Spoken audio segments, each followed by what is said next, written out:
તો આજે હું રેડી થઈને જતી હતી મારી દીદીના રૂમ પર. So hello, good morning guys. આજે તો મેં 5 દિવસની છુટ્ટી પરથી આઝાદ થઈ ગઈ છું, એટલે તમને નવા ખાવાની રેસિપી મળશે હવે.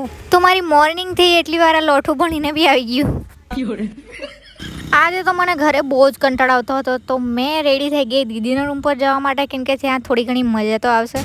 તો રેડી થઈને અમે નીકળી ગયા મારી દીદીના રૂમ પર જવા માટે. ગરીબ માણસ હેર ડ્રાયર નહીં મળે તો ગાડી પર જ બાલ સુકાવવા પડે ગાઈસ. તો हम पहुंच गए हैं हमारी दीदी के रूम पे. ત્યાં જઈને પહેલાં તો મેં માછલી જોવા માટે ડોકા માર્યા, પણ એક જ માછલી બચેલી હતી બિચારી. પછી મને મળી ગયું અમારી ચકલીનું બર્થડેનું આલ્બમ, જેમાં મેં બહુ ભંગાર દેખાઉં છું સાચું જ, પણ એના ફોટા બહુ ક્યુટ છે. મને બહુ ગમે છે. મારી બર્થડે પર તો એવા કોઈ પાડેલા જ નહીં, એટલે નાની હતી ત્યારે.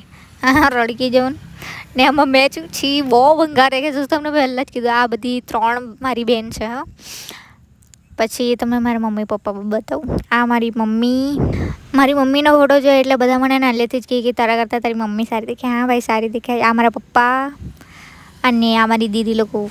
તો ફોટોઝ જોઈને પછી મેં બનાવવા બેઠી બટાકાના રોટલા, કેમ કે મેં ઘરેથી વિચારીને આવેલી કે મેં દીદીને ઘરે જઈને બટાકાના રોટલા બનાવીશ, મતલબ બટાકાના પૂડા એમ, જે મેં ઘણા ટાઈમથી નથી બનાવ્યા. જે મારા ડેઈલી બ્લોગ જોતું હશે ને તેને ખબર હશે કે મેં બહુ ટાઈમથી બનાવ્યો જ નથી. તો આજે મને ખાવાની ક્રેવિંગ્સ થઈ ગઈ.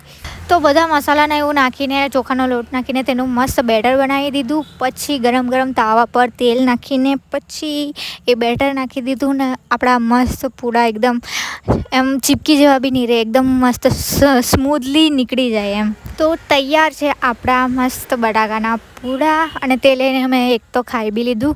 પછી અમે જમવા બેઠા. દાળ ભાત શાક અને અથાણું અને બીલું મારું દાળ ભાત સાથે બહુ મજા લાગે, મને બહુ ગમે. જમીને પછી મસ્ત આરામથી બેસેલી હતી ને અમે જોયા કરતા હતા મસ્ત જગન્નાથવાળું કાર્ટૂન. તે કાર્ટૂન અડધો કલાક જોઈને પછી મેં મૂક્યું મારું ફેવરેટ સોંગ. તે કયું છે તમને ખબર જ હશે કદાચ. ઝોલ મારું ફેવરેટ છે એકદમ. મને એ જો વાગે ને, મારી રિંગટોન બી એ જ છે ઝોલ. મેં આજ સુધી બહુ બધા સોંગ સાંભળ્યા, પણ ખબર નહીં મારું ફેવરેટ એ જ સોંગ રહી. એ જ એટલે એ જ એમ.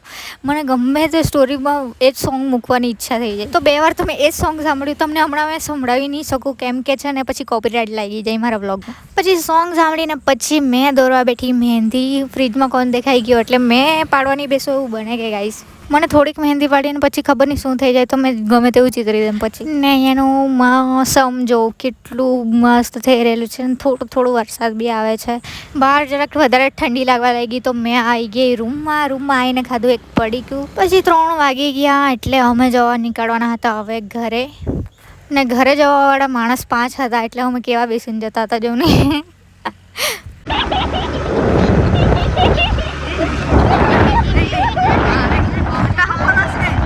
પછી દાંત ફાડતા અમે આવી ગયા ઘરે આવીને અમારા ટેણિયા મેગી લઈને જ આવ્યા હતા 3 તે બી. તો મેં બનાવવા બેઠી મેગી મેં એમ તો સૂપી જ બનાવું, પણ ખબર નહીં આજે પાણી ઘટી ગયું એવું લાગે. અમારે ત્યાં લોઠું પેન્સિલ આવ્યું, પણ આ બધા કલર તો મને જ બહુ ગમી ગયા. ને નાના હતા ત્યારે આ કોણે ખાધું છે મને કહેજો. મને છે ને ખબર નહીં, હજુ બી આ બહુ જ ભાવે એમ. આ તો મેં 10 રૂપિયાનું મંગાવી લીધું ને મેં એકલી જ ખાઈ ગઈ છું. પછી મેં રેડી થઈ કે એકાદ વિડીયો બનાવી કાઢું એમ કરીને, પણ મારું એક બી વિડીયો નથી બન્યું. આટલું મસ્ત રેડી થઈ ગઈ તો બી. તો એટલી જ વારમાં ફોન આવી ગયો મારી બેસ્ટ ફ્રેન્ડનો, તો મેં આવી ગઈ આગળ. હમણાં તેની સાથે વાત કરતાં ટાઈમ નીકળી જશે. તો મળીએ કાલે. બાય.